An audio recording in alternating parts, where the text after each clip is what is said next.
When I was growing up, there was this statement, I think it was Pascal, he said, all of man's problems arise because he cannot sit by himself in a room for 30 minutes alone. And it's very true. I always needed to be stimulated. And when the iPhone came along, boredom was dead. I would never be bored again. Even if I'm standing in line, I'm on my iPhone. And I thought it was great. And when I was a kid, I used to try and overclock my brain, be like, how many thoughts can I think at once? The answer is only one. But I would try to think multiple thoughts at once. And I was proud of that. I was proud that my brain was always running. This engine was always moving. And it's a disease. It's actually the road to misery. And now that I'm older, I realize you actually want to, again, rest your mind. You want to learn how to settle into your mind. And now I look forward to solitary confinement. You leave me alone for a day, it'll be like the happiest day I've had in a while. And that is a superpower that I think everybody can attain.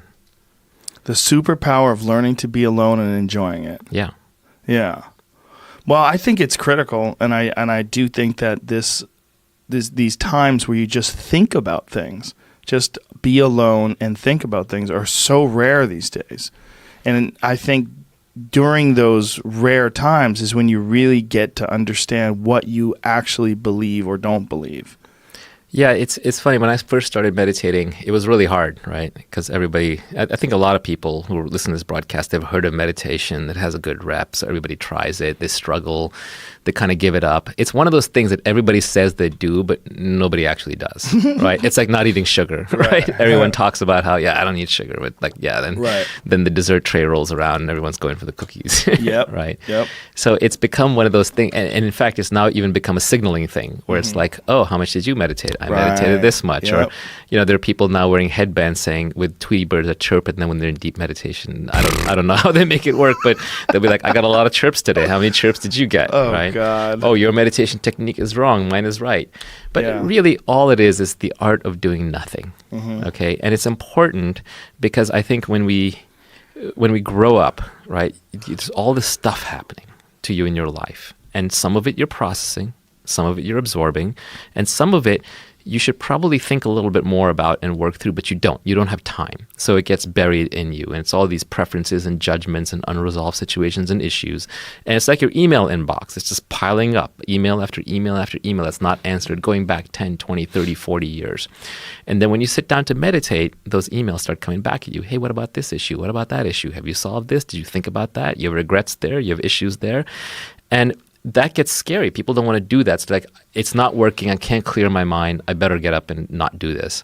But really what's happening is it's self-therapy. It's just that instead of paying a therapist to sit there and listen to you, you're listening to yourself. And you just have to sit there as those emails go through one by one. You work through each of them until you get to the magical inbox 0. And there comes a day when you sit down, you realize the only things you're thinking about are things that happened yesterday because you've processed everything else. Not necessarily even resolved it, but at least listened to yourself. And that's when meditation starts. And I think it's a very powerful thing that everybody should experience. And that's when you arrive upon the art of doing nothing. Well, I think it's even a problem that most people are getting their meditation from an app. I will not use an app. It's sneaky. I mean, Sam Harris is a very good meditation app, I should say that.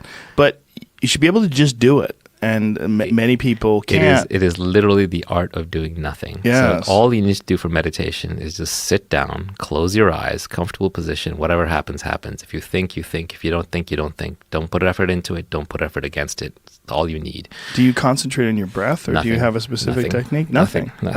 No, you just sit. You just sit. I think about my breath. That's all I do. I try to only concentrate on breathing. I used to do that, but at some level, all the concentration, every meditation technique is leading you to the same thing, which is just witnessing. Yes. And concentration is a technique to still your mind enough that you can then drop the object of concentration. So you could also just try going straight to the end game. The problem with what I'm talking about, which is not focusing on your breath, is you will have to listen to your mind for a long time. It's not going to work unless you do at least an hour a day, and preferably at least 60 days before you kind of work through a lot of issues. So it'll be hell for a while, but when you come out the other side, it's great. You get rid of the chatter. Or when the chatter comes, it's in the background, it's dimmer, it's smaller, you've heard it before, you see the patterns, it's more recent, it's something you need to resolve anyway, and you will get moments of actual silence.